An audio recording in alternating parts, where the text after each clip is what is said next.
Well, good evening. This is Congressman Nick Langworthy. I'm calling you live from your nation's capital in Washington, D.C., and I want to thank you for joining me tonight. I hope by now you've been able to join us for one of our monthly telephone town hall meetings where I call you, the residents and the taxpayers in New York's 23rd Congressional District, and give you an update on what's going on in Washington and hear your questions directly and hear what's on your mind. And it's a very helpful dialogue, and I think we have a lot of great conversation each and every month on this. I've had these every month that I'm allowed to by the congressional ethics. Since I've taken office, I'm very proud of it, and we talk to thousands and thousands of our fellow constituents each and every month. A lot's happened, but for those of you that are new here, well, welcome. And before we get started, if you would like to ask a question tonight, press *3 at any time during the call, and one of my staff members will get you in the queue, and we're going to get to as many calls as possible. Again, *3 on your phone, and you'll be in line to ask a question. Last month on the 4th of July, President Trump signed the One Big Beautiful Bill into law. It's the most consequential piece of legislation in generations, and I was honored to be at the White House for that historic signing on America's 249th birthday, celebrating months and months of hard work that led to real and tangible results and will great success for our country and for the taxpayers of this nation.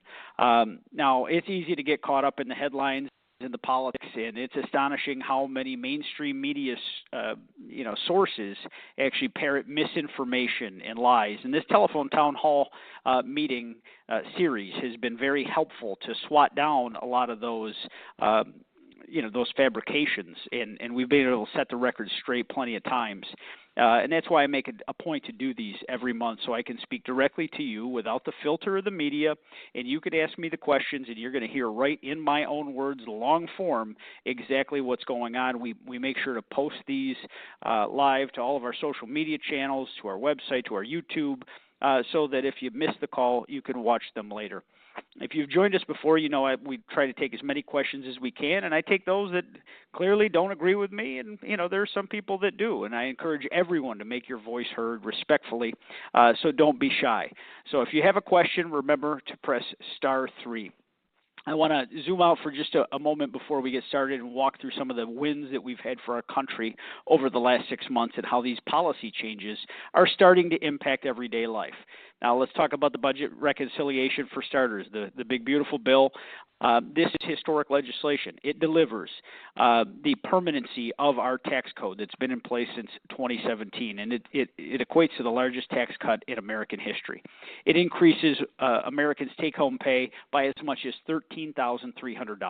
That's money that stays in your pocket because it's your money. It's not Washington's money. It also ends the loopholes and puts a vibrant work requirement on many of our programs, just like Bill Clinton did in the 1990s, in order to bring fundamental fairness to those programs, in order to make sure that those that are able-bodied, that don't have dependents, that can work but aren't, do work to continue their government benefits. We've restructured the tax code to prioritize working and middle-class Americans with the elimination of taxes on tips and tax on overtime. If you have kids, your child tax credit is boosted. If you need a new car, buy American and you can deduct the interest on your loan off of your taxes. We're investing in American companies and making it easier for them to hire and grow. This is going to lead to great job numbers going forward. The job market is booming.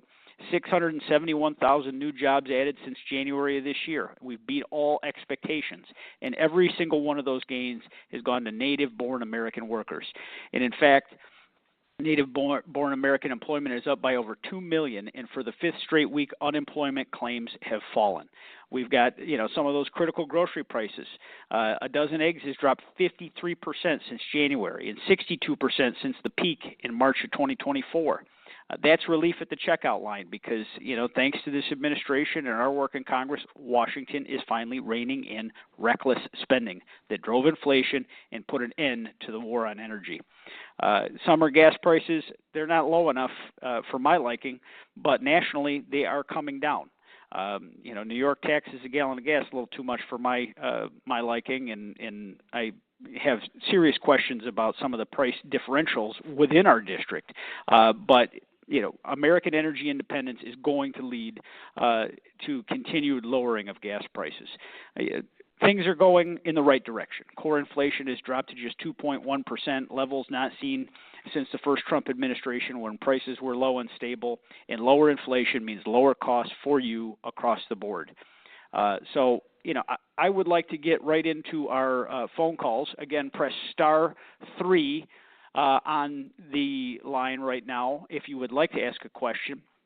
And we will go first to Cynthia. Hi, Cynthia. Hello. Hi. How are you tonight? Where are you calling from? Derby. Derby. Well, welcome to the call. What's on your mind? Well, I am just so sick of reading all this false information that's coming across from the local news stations about, just about everything that President Trump does.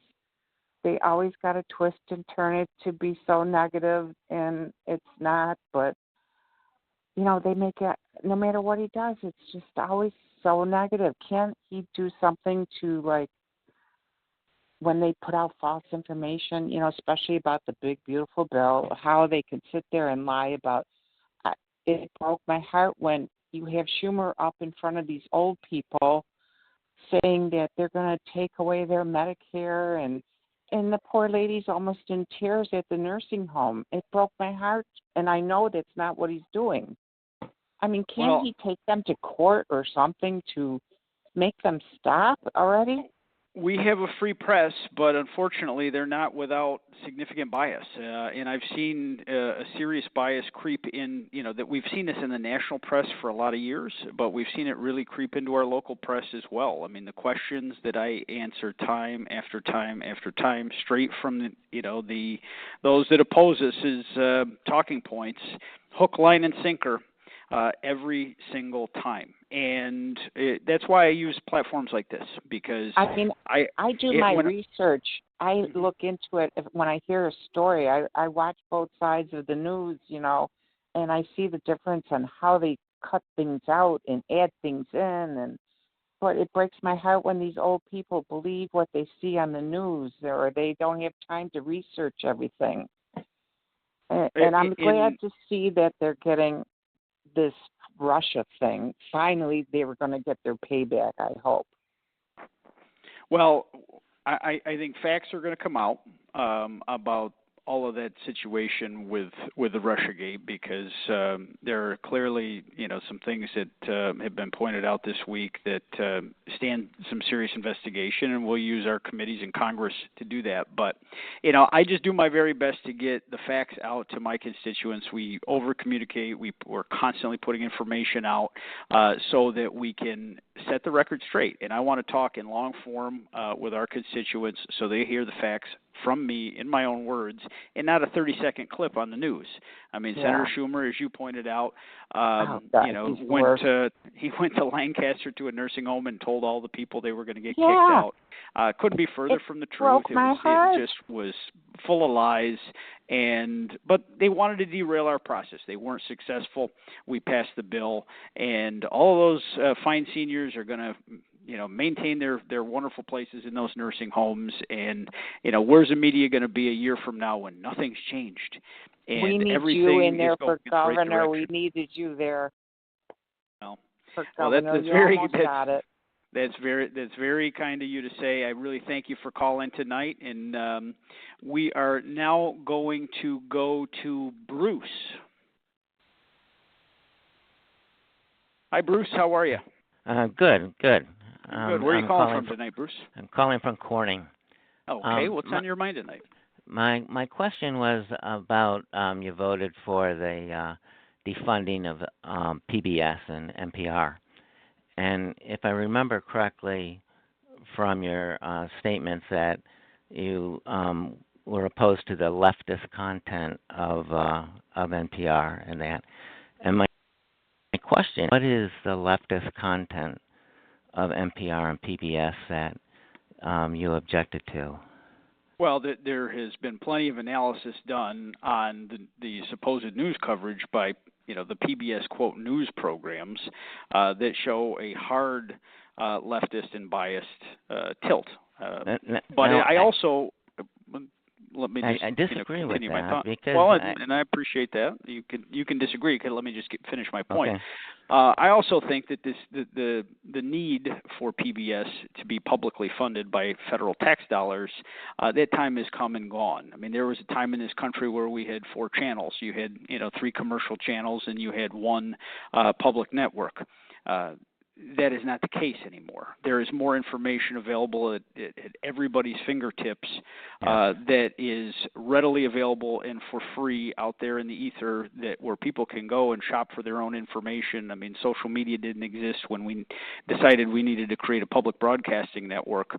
And, there was a lot of discussion that this was a critical network to provide emergency service relief, and I don't think that they have met that metric. My colleague from Texas, whose district experienced extreme floods just a few weeks ago, it said it took 19 hours for his local PBS affiliate to even mention anything about the fact that there was a flood in that area. I know just from my own experience living through Winter Storm Elliott, no one went to WBFO for their information about the snowstorm. They went to WBEN, the commercials. Yeah. Well, but 15% of their total budget is federal funding. It's clearly being largely funded by foundations and by private donations, and I think that they can meet that moment and fulfill all their needs through that, and they don't need a federal subsidy to continue. First of all, you said that they are documented as being way on the left. In the study I saw, they had like a bubble chart of where the various medias were, and PBS was, right in the middle. But the real advantage of PBS is they go in detail on both sides of an issue, and they talk about public options in healthcare, or what the effect of this foreign policy decisions can be, and it gives people the detail that they don't hear from their politicians, from the other media sources,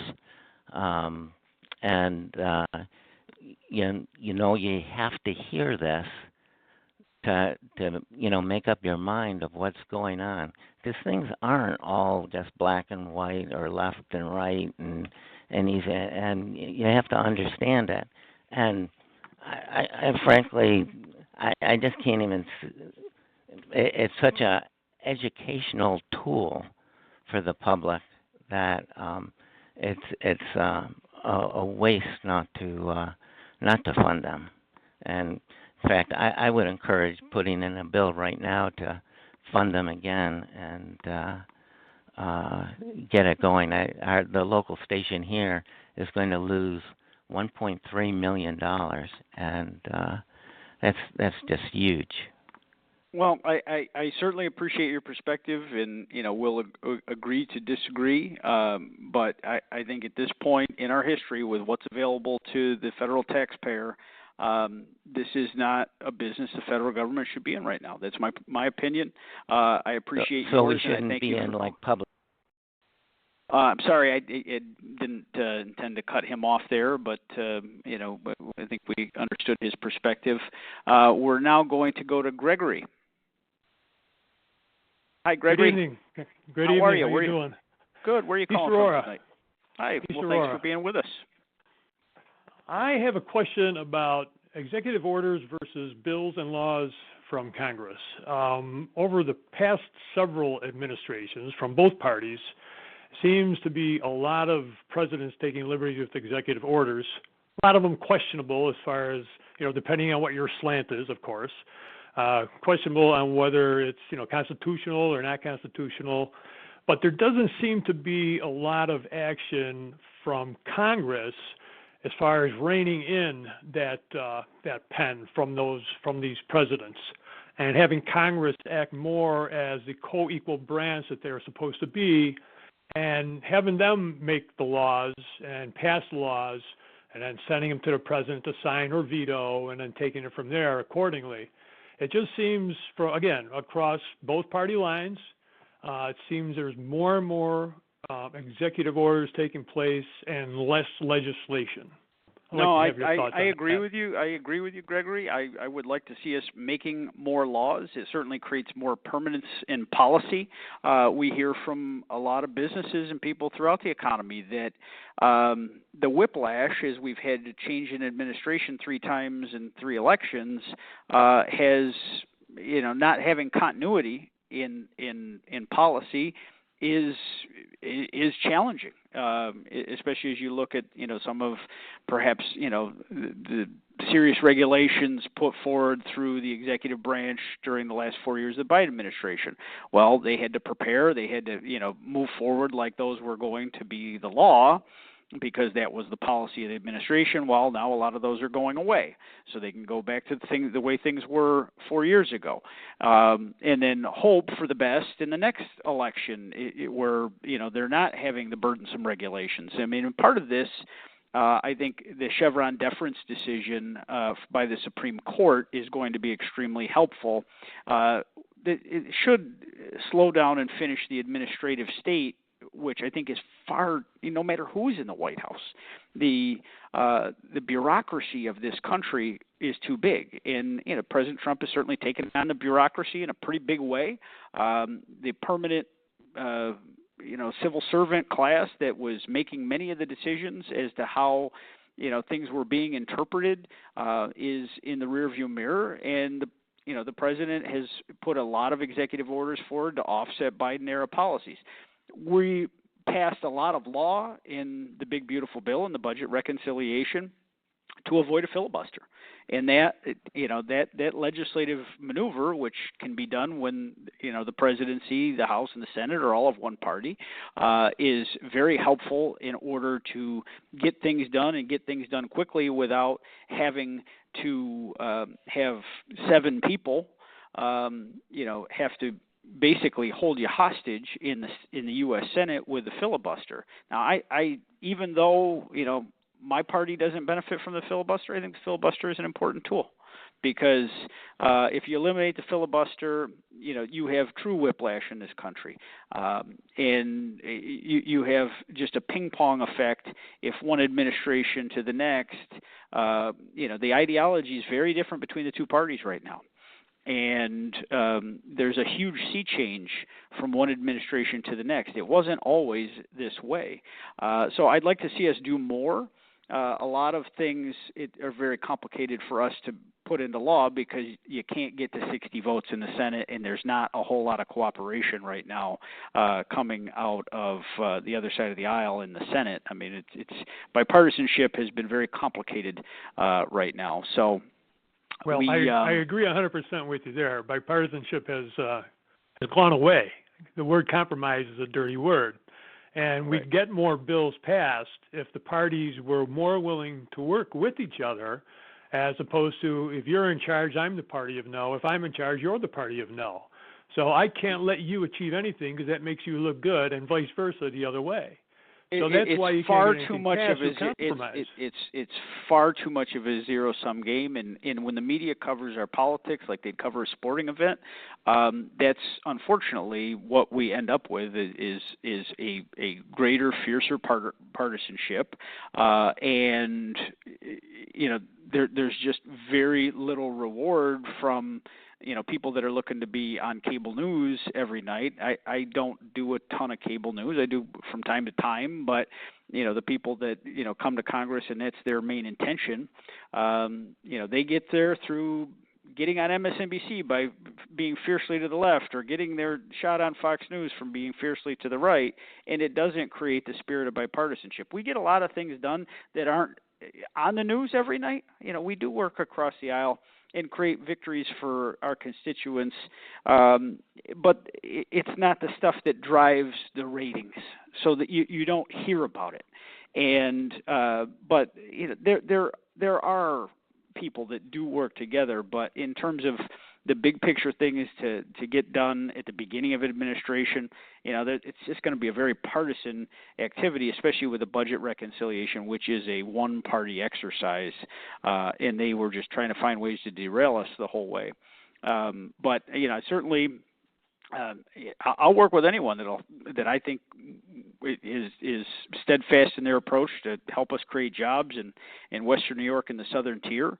If we have ideas that we could share, I work quite a bit with Congressman Morelli out of Rochester, and we're of absolute opposites in terms of ideology and partisanship, but there's things that we work together on to help, say, the University of Rochester and their laser labs, which, bringing that technology, to that university is going to help us create the jobs of tomorrow in our region. And, the U of R healthcare facilities. I mean, from time to time, there's something that Congressman Kennedy in Buffalo and I, find ways to partner on. But, it's stuff that doesn't tend to be on the news at the beginning of the broadcast. But I really appreciate your thoughts. Go ahead, sir. No, I was going to say somehow we need to publicize that more, because all we hear, like one of your previous. I think we all fight in the hallways. Yeah, and we don't. That's all we hear is fighting. But I probably argue more with Republicans here than I do with Democrats. Can I make one more comment about the town halls, if you don't mind? Certainly. Okay. Approximately how many people do you have on here tonight? We dial out. Right now we have 4,585 people on here. All right, and you got over 700,000 in your district? We called 100,000 phone numbers tonight. Oh wow. Okay. My concern is, and I understand your position about the in-person town halls getting to be shouting matches and things like that, but what you don't get out of these town halls like this, I was in on the last one in June. I think called in with a question. My question wasn't taken. We ran out of time. You took 6 questions. We were on for an hour and 15 minutes. So it limits the number of questions that can be asked. It limits the responses, obviously. But you get no sense from your end of what the rest of the people, the 4,000 people, like right now there could be 4,000 people thinking I'm talking like a fool. There could be 4,000 people thinking that the first one was talking like a fool. There could be 4,000 people thinking the second guy was talking like a fool. You're not getting that feedback. You're only getting one question at a time, and somehow you need to know more of what the people in your district are feeling as far as these questions, your responses, and everything else. Certainly. How does that come about? I appreciate that observation, Gregory. I represent 160 townships. I have a massive 9-county district. I'm in session constantly. And if you're calling from East Aurora, if I had a town hall meeting in Frewsburg in Chautauqua County, the people in East Aurora would say, well, I can't drive to Frewsburg.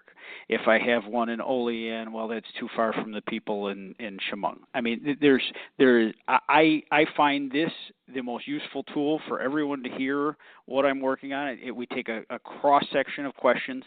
This isn't the only way people communicate with us. I mean, I receive thousands of emails, phone calls, and letters every single day. We are constantly responding to people's questions, calls, concerns. This is an additional avenue that we communicate with people. I have a weekly email newsletter if you would like to I get it. Reach out and that you have to use a lot of different channels to tell people what you're doing or answer their questions. So it's not all about town hall meetings and demonstrations. I mean, town halls are for towns. I mean, it's a pretty big piece of turf to satisfy in terms of being everywhere in person. I have found this since the outset. When Joe Biden was in the White House, this is the way I did it. This is the way I'm doing it when Donald Trump's in the White House. And I find it the most effective way to communicate with the largest amount of people. So, we've helped over 730 people in our district with federal agency issues this year. Thousands of people answered their questions. We've put out 60,000 letters this year. So there's no shortage of communication coming from my office to the people. Sometimes it takes us a few days to get back to people, but we answer people's questions. So I appreciate you being with us tonight, Gregory. And we're going to go to Michael. Press *3 if you have a question. *3. Hi, Michael. Where are you calling from tonight? Michael? Is Mike from, yes. Hi, Mike. Where are you calling from? Belfast, New York. Thank you for taking the call, and thank you for doing my this. pleasure. No, thank you for being on the line. What's on your mind? So I'm very concerned about Medicaid, but more specifically, New York State has been reporting that the Medicaid cut will impact New York State to be about $13.5 billion. So the first part of my question was, do you disagree, or can you clarify anything around that number? But more importantly, while there are no cuts to the home and community-based services waiver included in the reconciliation, I think we agree that those are critical supports for people with intellectual and developmental disabilities, mental health, addiction, children with cancer, and other serious medical issues, HIV and AIDS patients. All of those are under those HCBS waivers in New York State, and those waivers are optional Medicaid services. So if the governor and the state government are going to need to make a $13.5 billion cut, it would seem they're going to have to make it from optional services rather than mandatory services. Is there anything that you're prepared to do? I would be happy to answer your questions on Medicaid because as a member of the Energy and Commerce Committee, I have lived the issue of Medicaid all year. I mean, the committee I serve on is got the broadest jurisdiction of any committee in Congress. We have all of health care, all of telecommunications, all of energy policy, and we're responsible for all of the policy there. First and foremost, the misinformation is out of control on Medicaid. The FMAP, which is the federal match on Medicaid, is kept intact. So when Medicaid was created for the disabled, for the impoverished, for our seniors, for pregnant women and children, it was created by Lyndon Johnson in the 60s for the most vulnerable among us. That is preserved. The 50% match that the federal government offers for each and every one of those Medicaid recipients is intact in full. What has changed with the program is that people that Obamacare created an expansion population. So they couldn't get a certain segment of the population to purchase health insurance, was their conclusion back when they passed that law. I wasn't in Congress. But they just said, well, we'll put them on Medicaid. That makes Medicaid vulnerable. And our biggest task was to make sure that Medicaid never collapses for the people that it was intended for. What we have done in this bill is created a common sense work requirement. Those are able-bodied people of working age with no dependent children will have to show 20 hours of work, community service or volunteer time, or education to maintain their free government-funded health insurance. They are only on Medicaid because their income levels say that. They are not disabled. They are not in the traditional Medicaid population. That is something that I think last month we asked that question on the teletown hall meeting and had a poll question if people agreed or disagreed with what I just laid out to you, and 77% of our constituents said that they agreed with that common sense work requirement. That will literally save billions of dollars for taxpayers across the country. It's very much in the spirit. Yeah, go ahead. I don't mean to interrupt. So let's say those people go back to being uninsured. Would you agree that the providers should continue to be required to treat them? Well, I think emergency services at hospitals, they are required to, but that person you should make an attempt to collect on that medical debt. I mean, there's the law will state that you have to show an effort to join the workforce to get free government health insurance, which in many instances is better than things that people get from their employers. I'm not going to apologize for that. I mean, this is common sense. Everyone else has to work hard for what they provide for their families. That someone that is of working age, that is not disabled, and doesn't have dependents at home, there's no excuse that they can't try to work. Every business I visit is hiring. Every single one of them can't get the workers that they want. I agree completely, but in the end, if that person doesn't work and there's a requirement for the provider to treat them emergency or otherwise, somebody's got to pay for it, right? Uncompensated care is something that we have right now, but the question is, if people don't follow the law and refuse to work, we should give them full wraparound coverage for any medical need that they need if they aren't following the law and trying to work. Right. So my concern is so would you want to pay just for that one ER visit, or would you want to pay a full Medicaid benefit for someone that might not have anything more than, you know, a quick ER visit for a cold or flu? I mean, these are the things. So this is. I mean, I know the hospitals are. They don't like this. Now the hospitals, I have found the hospitals, and I support our hospitals. I've met with our hospitals more times this year than you could imagine.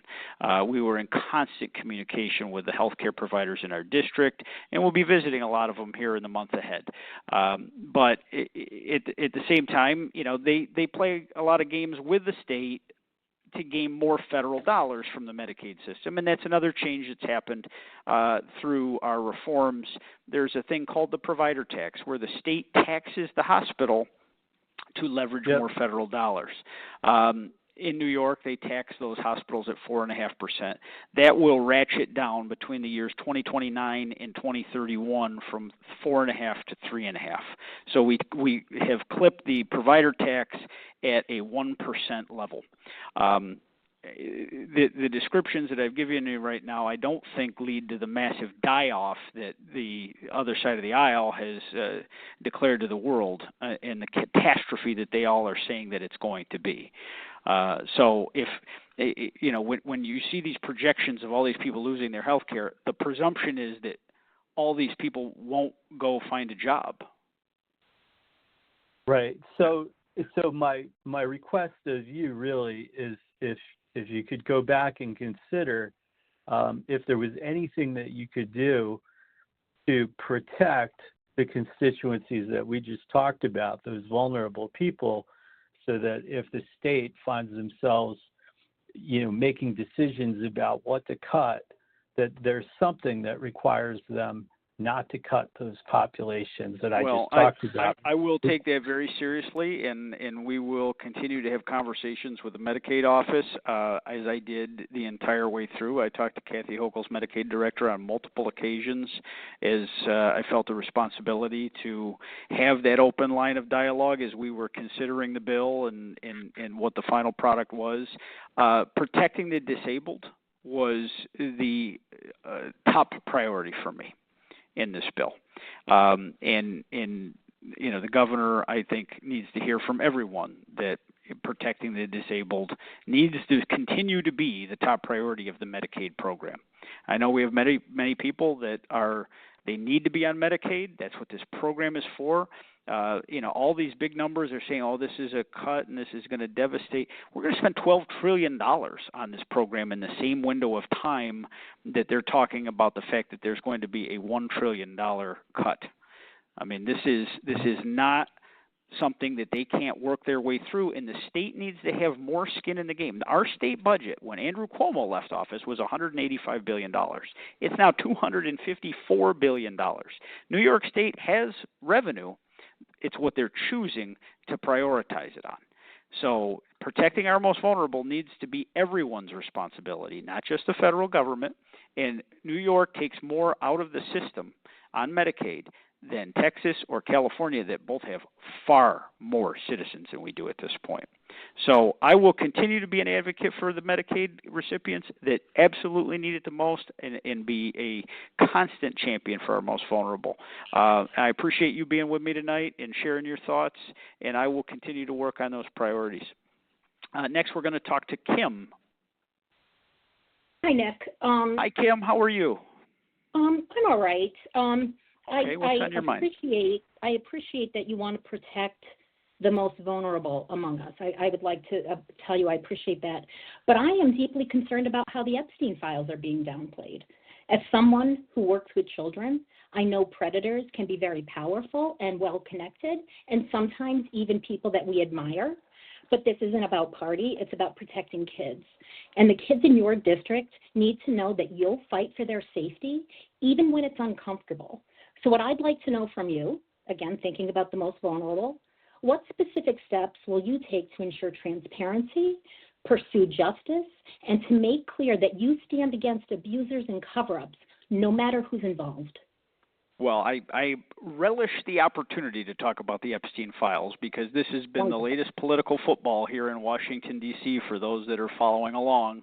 And it's not a football, it's children. Oh, it is a football. And Because, ma'am, I've I've been here for 3 years. 2 of those years were under a different president that ran the DOJ. And there wasn't a peep about the Epstein files. No one brought, well, I have taken, just let me say my piece here. Well, I will let. What's that? I would like to know what you're going to do about it. I don't want to hear about I'm going to tell you what I've already done about it. Okay. If you let me talk and stop interrupting me, I would love to answer your question. All right. Let's be authentic. Okay. I am being authentic, completely authentic, great. because I look forward to it. So in the Rules Committee, a week ago Monday, we're considering cryptocurrency legislation. And Democrats, out of nowhere, on the committee, try to attach an Epstein files amendment to a bill that is completely not germane to the cryptocurrency regulations that we're considering in the week's legislation. These are the same people that didn't ever have anything to say about the Epstein files. I mean, let's start with the fact. You're not letting me answer the question. You're not answering it. Because I am. I'm telling you what I have done, ma'am. All right, and I will answer the question if you stop interrupting me. All right, well, say something that I want to hear. Like something that you have made your conclusion on what you want to say, and I let you go on your soapbox, and now I'm going to answer you. All right, let's hear it. It is my call, so I will tell you that I'm going to answer the question. Great. So as they did that, I voted against attaching that amendment to that cryptocurrency legislation. I have never talked about the Epstein files in any political way whatsoever, not during any of my campaigns or any of my time in public life.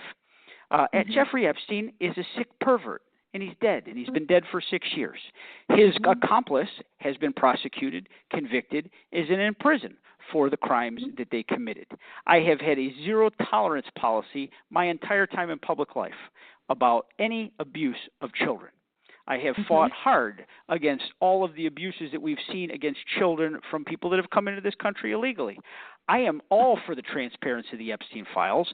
We went back into the Rules Committee 3 days later, and we voted for a resolution to call for the full release of the Epstein files and the grand jury testimony. And today, the Oversight Committee has subpoenaed Ghislaine Maxwell to come and testify before Congress somehow from prison, as well as release the Epstein files and many other files during the time of various attorney generals. I am all for the release of the Epstein files. There is no reason to not release the Epstein files. But the fact that this is a political emergency by the left all of a sudden is a very convenient timing. They did not say one word about the Epstein files while Joe Biden ran the Justice Department. I have no reason to not want the Epstein files out there, and let's have them. I want them out there at the earliest possible time. The president has asked the attorney general to get the court records unsealed and release all the grand jury testimony. The grand jury testimony is going to tell the story because those were the facts that led to the arrest and conviction of Epstein and Maxwell. That's where you're going to find the unindicted co-conspirators, and you can go look up, from the Rules Committee, the resolution that we passed that lists all the things that we've requested. The most important thing that we need to do in this, though, is to protect the victims, because this is child pornography. This is sensitive information that, if it got out there in the wrong way, could ruin somebody's life. And that can't happen. So as people are being sloppy and playing politics with this, I think it's really important that we make sure that we protect the victims. And in the resolution we passed, we made sure that language was in there. So I believe that we're going to see Epstein files soon. I really do. I really appreciate that answer, Nick. And what I'd like to know is, do we have your guarantee that regardless of who is on that list, Democrat or Republican, because I'm not impressed with either party's handling of this, that you are going to be a champion for us and you're going to go after those predators? I want who to they see are. anyone that has committed a crime against a child to be prosecuted. Period. All right, Hard great. stop. We agree. I look forward to you bringing this to the floor. I'm very excited. And I will lastly say, I do not agree with the town hall answer. And I just want to bring this to you as a person with a disability and who represents people with disability. This is not accessible for everyone. And while I do think a virtual format absolutely should be included in that, I just think that you need to consider people that might need different avenues to communicate with you, and how do they do that. I have emailed your office several times. I've called, I've stopped by, and I've gotten one question answered. So, just consider it, because I think it makes a difference, and it does make a difference to hear from you in person. So thank you so much. Thank you very much for your call tonight, Kim. And next we're going to go to Patricia. Hi, Patricia. Hi. Hi. First Where of are you all, calling I would from like tonight? Lancaster. Oh, well, welcome to the call. Thank you. I've listened to a bunch of these, and I'm not one of these people that like to talk in big areas, so this helps me to say what I have to say without anybody seeing me. But first of all, I would like to appreciate the fact that you stood with the COs when they were out there. It was my honor to do it. I wish you could have done more. I worked for the state for many years and was under the whole thing where we could not strike, and we were treated really shitty. Excuse my language. Well, but it's warranted. The governor has too much power. She does, and she wouldn't have treated any other union or any other working group of people the way she treated the corrections officers in the state of New York. And had they come in from Mexico, she would have treated them better. She'd give them a $50 million fund to defend themselves in court. Exactly. It's just that they're Americans and they're New York State residents, and they just don't count in her book. But that's a whole nother story. My main thing that I wanted to ask you about is the rising costs. Okay, I understand through Biden's administration, their prices at the grocery store have skyrocketed to the point where I don't even buy half the stuff that I used to buy because, frankly, if I don't truly need it, I won't buy it anymore. I've just recently retired. Me and my husband are both retired. And every time I go in, I think that I've had sticker shock, but I go in and there's still something new that's sticker shock. And then they keep lying to us about, the prices are going up because of the tariffs, because it's President Trump's fault, which is crap. They haven't even started yet, and they were raising prices. So is there anything that you can do or any kind of to get some of these stores that are gouging us? They're gouging us literally with their prices. And it's making it crazy. I'm not raising a family anymore. God bless the people that have families.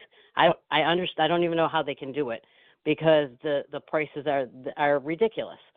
And the electric prices, those are another story altogether. They're just I had a $100 increase from 1 month to the next, and I did nothing different in my house. And Patricia, let me jump in here a little bit because we're going to try to get to as many calls as we can here tonight. I'm sorry. Press star. No, I understand. I understand the frustration. I mean, press star 3 on the phone. I mean, I've seen my electricity bills have gone up. I mean, and God knows that with 2 kids in the house. I mean, our frequent trips to the grocery store. It's like a major economic decision to talk about that. But with the electricity prices, I see that New York State Electric and Gas is now requesting another rate increase from Governor Hochul. This comes right on the heels of the last rate increase that she granted, and it is really coming at the worst possible time. I mean, what New York State did is Andrew Cuomo, when he was governor, he never increased rates, held things strong, and now she's put all these electrification mandates down on the state, and they have to upgrade the grid. So now all of that's getting passed on to the ratepayer all at once at the worst possible time. as people are suffering from inflation, all their prices are going up, and now electricity and home heating is going through the roof. And some people think it's smart meters doing it. It just happens to be at the time the smart meters getting installed that they're also getting these rate increases. It's Kathy Hochul's Public Service Commission that approves these rate increases. Because I didn't get a smart meter, and my price jumped up $100 in 1 month. And we've had to kind of help some constituents with that because they just presumed it was that meter, and it's actually just the fact that no, the governor's allowed the utility companies to increase rates so they can have the revenue to pay for all the grid improvements that they have to do for her Green New Deal initiatives. And, that's something that we're fighting hard against. I mean, all these mandates down to municipalities and to people telling them what they need, to be spending their money on or what energy choices they get to make. I mean, it's illegal in our state to build a new house with a natural gas hookup after January 1st of next year. I mean, these are things that I'm fighting to find a federal solution to take that away from New York. I have this bill called the Energy Choice Act, and it's a ban of the bans. So a state or a locality can no longer ban a source of energy. And the war on natural gas in our state, we should be making plentiful electricity, burning natural gas in the ground in New York, in our district, but they won't let us. And that's I'm using my platform anytime I can to fight back against particularly Governor Hochul's Green New Deal wackiness that has taken us backward. I mean, we are taking energy off the grid while she's demanding more of it. And then, saying that, we're going to have electric bus fleets for our school districts at, 3 times the cost. I mean, these things are off the rails, these ideas, and we have to fight hard against them. We have to get people engaged in the conversation, and I'm going to continue to do that. And, in terms of your grocery prices, we got to get the value of the dollar up. We do that by spending less money. We're $37 trillion in debt, and the spending over the last 4 years created this inflation. They warned them it was going to happen, and it happened, and it doesn't go away overnight. And we have to, we've taken a step in the right direction with the budget reconciliation, lowering spending without, really putting, intense pain on anybody. But that's a longer term, prospect. But at the same time, growing the economy, making sure that there's, prevalent jobs available, getting everybody into the workforce, increasing the value of the dollar by growing the economy is a huge step in that direction. So, I hate to say be patient, but we're working on it every single day. Well, I thank you for what you do, and if you could, please disconnect us from New York City so that we could be a separate state. I would be so much happier. That would be a breath of fresh air, wouldn't it? Yeah, if we could just take and cut a line right across at New York City and have them take care of themselves and leave us alone, we'd be fine. Well, I appreciate your call tonight, Patricia, and thanks for being with us. Next, we're going to go to Bonnie. Hi, Hello? Bonnie. Hi, how are you? Good. Thank you for all you do for the constituents. I'm not party driven. I just base my stuff on logic. Thanks to all the people that have been commenting on Medicaid. I have got a daughter that's battling cancer and freaking out because she lives by herself. She's young, and she's afraid she's going to lose her Medicaid, and she's working over 20 hours. So you answered that question in a snap. Absolutely. She does work good. But anyways, I want to thank you very much because all the information, the newsletters, the emails you're sending out, I've always gone through all that stuff, and you've done a tremendous job for your constituents, and I applaud you. The one question I do have, besides the fact what Cindy's talking about fear-mongering, is Binghamton Airport. I live out between the town of Maine. I'm right on the border of Broome, Tioga. Lived here all my life.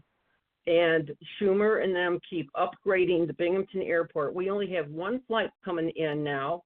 We lost the only connection straight from Allegiant to Binghamton to Florida. And they gave $32 million for more upgrades. And everybody is really getting mad because it's like, are they doing any checking on budgets to see how many people? We don't care to go in and sit on cushy chairs. We want more flights. Is Well, anybody? I will look into that particular grant, but most of the upgrades on the airports are maintaining the network of runways. So, we announced we just got some money for, and yes, for commercial service, our smaller airports, just, we have Jamestown, we have Dunkirk, we have Olean, Wellsville. I mean, a lot of really Elmira. And there's not a lot of commercial options, but that network of runways is critical to other transportation that isn't necessarily out there. For one, if a plane has to land abruptly, that's part of the overall network in our transportation system. So once a airport is an FAA authorized airport, it's a reliever, and it can be used for emergency landings. It can be used for cargo. It could theoretically be used. There's certainly private transportation that uses these airports as well.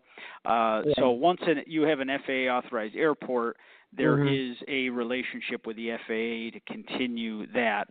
In terms of upgrading the terminal, I don't represent the Binghamton Airport, directly. It certainly could service, Tioga County if there were commercial flights that citizens might use those. But we're seeing less and less of the small airports have commercial air travel. I mean, there's.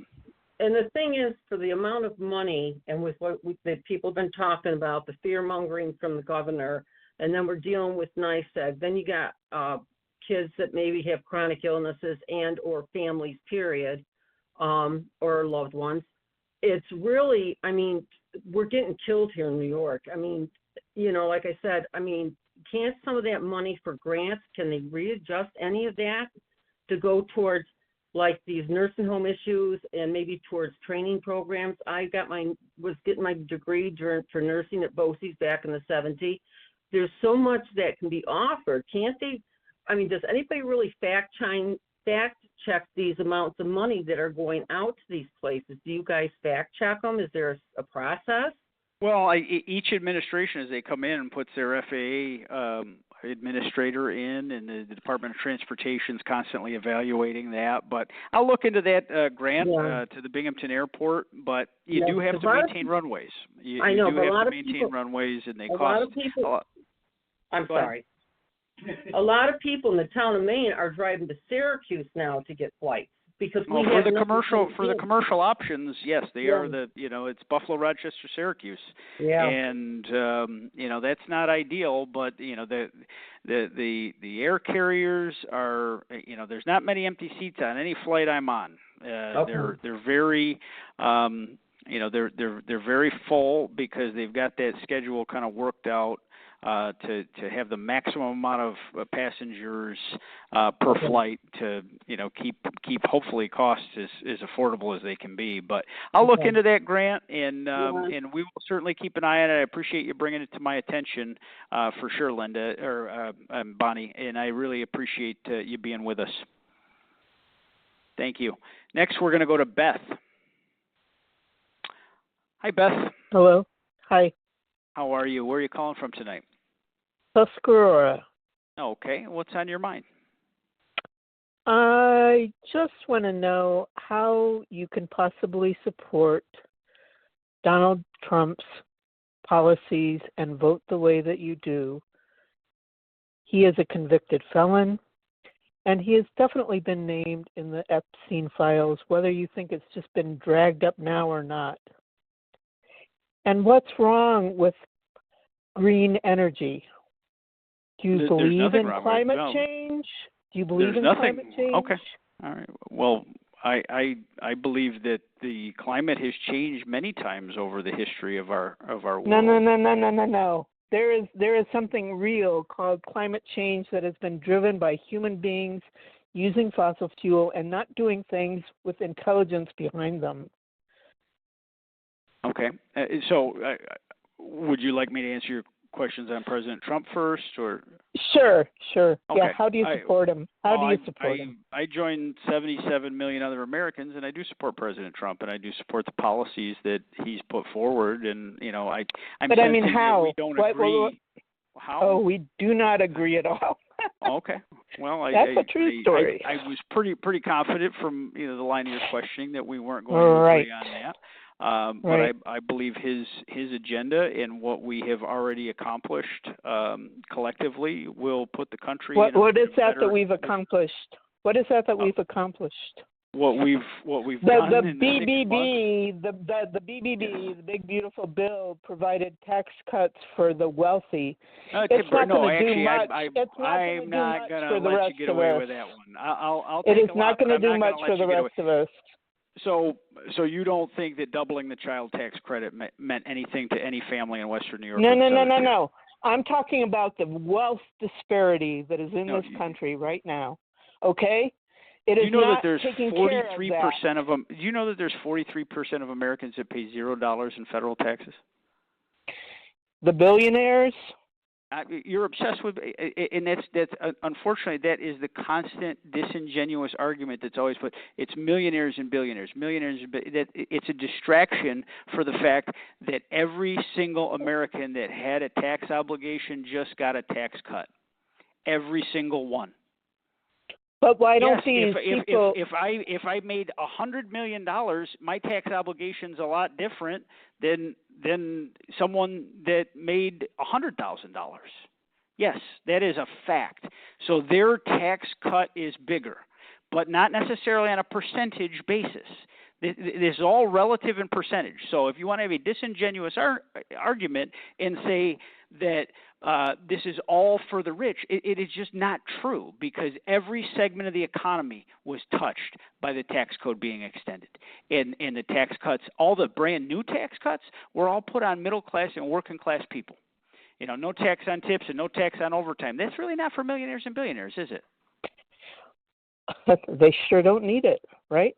You don't think an overtime someone needs? No, billionaires and millionaires don't need. But I thought you just said all we took care of is millionaires and billionaires. Well, there shouldn't be the wealth disparity. I guess that's my main point, and it's huge now, and it's getting huger, and it's hurting your constituents. You represent a very poor. I do, and that's why I fought for policies that are going to put more dollar bills back in the pockets of the hardworking people that earned them. And that's I fight for the working people here in Western New York in the Southern Tier. And I've heard all these doomsday scenarios presented by people on the left that in the protester class that say it's the end of civilization to continue the tax code that was there for the entire time Joe Biden was in the White House. He didn't make one move to change the tax code in this country in the 4 years he was in the White House. All he did was spend money he didn't have. Okay, just so you know, I am not a supporter of mainstream Democrats. I am not a supporter of Republicans, and I am sure as hell not a supporter of MAGAs. Okay? Okay. You all are just kind of cut from the same coat, but maybe a little different here and there. We really need change here in this country, and you all are not offering it. Well, I've articulated exactly what we've put in this bill. We've put great policy in there that's going to put more money back in the taxpayers. Why were you saying that fossil fuel is what we should be doing here? I will never stop fighting for natural gas, because it's the bridge to the future. Where are we going to create the electricity from if we don't burn natural gas? Wind, solar, water. Have you ever had a conversation with anyone at any of the utility companies? You know that the renewables only can possibly, in the best case scenario, get to 20% of our needs. Well, that's because they're not being funded and supported. No. That's because they're not being funded and supported. They've been overfunded. We need to be thinking big about oversupported. what's going on right now. Big. We need to be thinking 40% of really the energy. We have to get to the point where nuclear energy is easier to produce and safer. Nuclear energy is not green energy. Excuse me very much. What do you do with all the waste from there? Okay. I don't know how we really are going to. I guess this is an agree to disagree call. You've made your points, and I appreciate you being with us tonight, Beth. Thank you so much for calling. Next, we are going to go to Linda. Hi, Linda. How are you? Hello? Linda? Yes, can you hear me? I can hear you now. Thanks for being with us. Where are you calling from? I am calling in from Orchard Park. Okay, thanks and for being with us. My question is on the no tax on overtime. When does that go into effect, and exactly how is that going to work? Okay, it comes in a tax credit. So as someone files their taxes, they get. Can we just get the date definite as to when that? I just got to ask my staffer on the date definite on when it comes into effect. But it comes in a tax credit at the end of the year. Unfortunately, with the withholdings, it's a little complicated to classify it. But up to $25,000 of overtime income can be deducted from the taxation for someone's obligation at the end of the year, and I believe it takes effect because it's in place for 3 years in the tax code, and then we'll have to work to keep it going. But no tax on overtime is it's retroactive to January 1st of 2025, and it applies to tax years 2025 through 2028. So that's what is in the bill. So this year's overtime is tax-free, at least the first $25,000 of overtime. Okay, so that's where, because I just worked 20 hours of overtime. I worked for Kaleida Health. Good for you. And I got my paycheck, and I was like, wait a minute, my overtime's being taxed. How is this working? Yeah, so when you file your taxes at the end of the year, that will be part of the deduction scenario because every state has different withholdings and changes, and a lot of that's not federal. So, to peel out those overtime hours, that'll be part of the tax filing process. Okay, because I'm still working full time. My husband is retired. So will that shouldn't affect anything. No. Well, the $25,000 is per employee. Does he have to make that too, or is it only because? No, this is on in terms of $25,000 worth of revenue that you brought in through overtime. So that's what will. I believe it's capped at $25,000. So that way. No one. This is really truly for middle class people, and this isn't being gamed really. But this is, if you work for Kaleida, I presume you're in the nursing field or in patient care. This is something that I've heard a lot from people in the medical. Employment areas, our law enforcement officers. They're very excited. A lot of our factory workers. This is going to be a real boom and put real money back in people's pockets. Absolutely. And how does the second question? How does the Medicare or the Social Security tax? How does that work? The seniors tax credit, so it's $6,000 in a deduction for our seniors. Unfortunately, no tax on Social Security for everyone was not something that we could, present in this budget reconciliation. It's something that we can continue to work on. But there is a means test on that.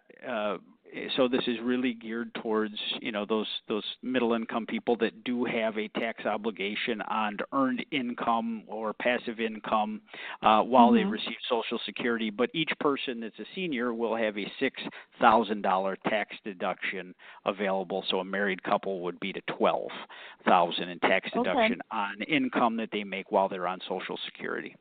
Okay, and are you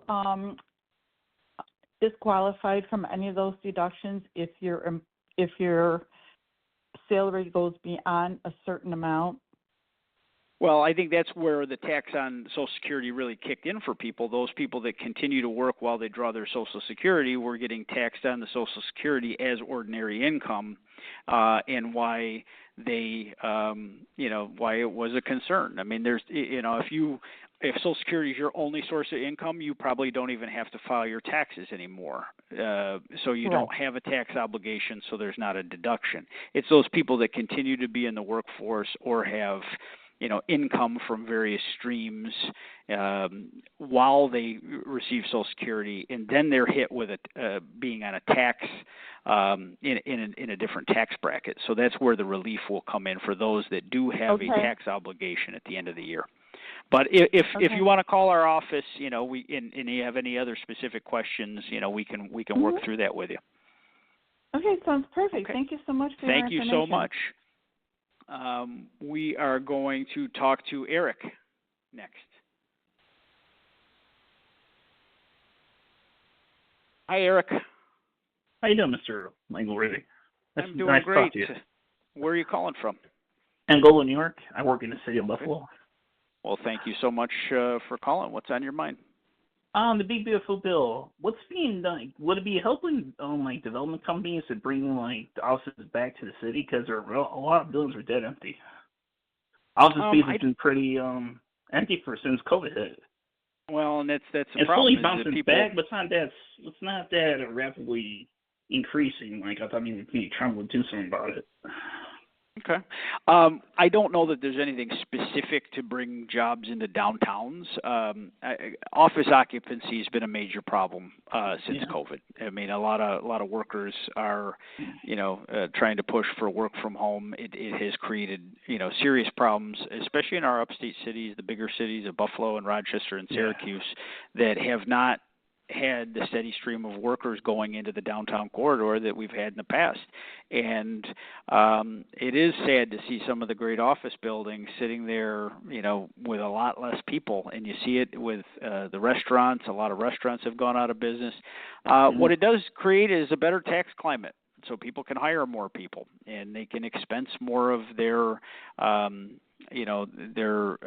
expenditures but for business. Been a backbone of the American economy.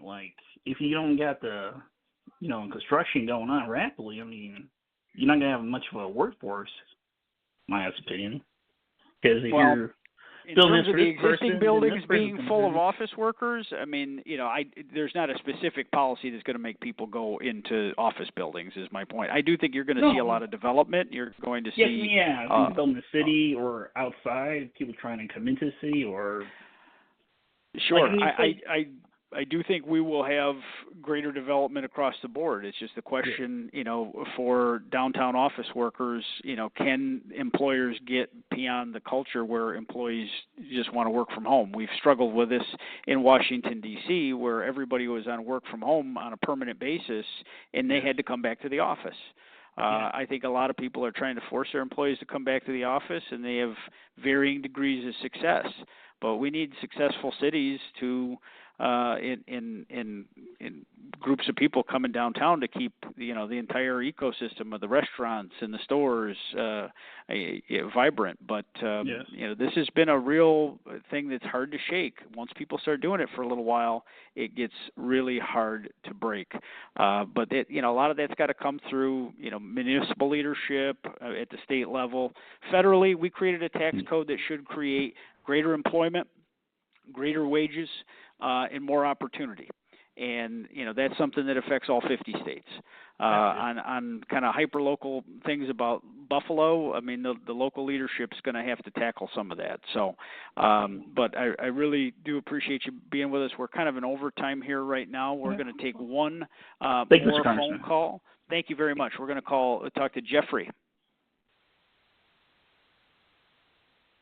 Hi, Jeffrey. Hello. Hi, how are you? Good. Where are you calling from tonight? Lancaster. Okay, well, thank you so much for being with us. What's on your mind? Well, I'm not sure, but I want to question more of laying out a different concept of doing business. Okay. And part of it comes down to both the national security, energy independence, as well as the national debt. Today, our national resources that are on public lands, we go ahead and we lease them out at pennies on the dollars to the big oil companies or national gas. My concept is a little bit different. What I want to do is go back to the energy companies and say, give us the last 5 years, what is your average profit per barrel of oil? Let's just, for the heck of it, say it's $15. and it's selling for $65 today. I want to hire the oil companies to drill on our land, yours and my land that's public property. We will pay them what they make today. So the oil companies and the lobbyists don't lose a single dollar. But instead of giving up pennies on the dollar, we turn around and we're making $45 per barrel that we can use to both pay down the national debt, reduce the cost of energy by selling that oil at less than $2 a gallon, and at the same time replace our national security in our stockpile. And that, what it comes down to is the oil companies are happy because they make the same amount of money they make today. We're making more money. No one's hurting except for potentially some of the green people that don't want extra drilling. Let's go one step further. We'll give 10% of all the money we make that's in excess and put it toward green energy / nuclear or whatever help it is. But in the meantime, our national debt is paid down. No, you're thinking outside the box there, and we do have a lot of. Where am I wrong? You might be making too much sense. We have a lot of national lands. I mean, we're sitting on hundreds of thousands of acres in national property. There's a lot of minerals and fossil fuels and things that are very valuable on those lands. There are national treasures that need to be protected, but in the western part of our country in particular, there's just land that the American people don't need to have off the books anymore. But I think you put a very interesting solution out there, and there's a lot of merit to it. Certainly give me some ideas here.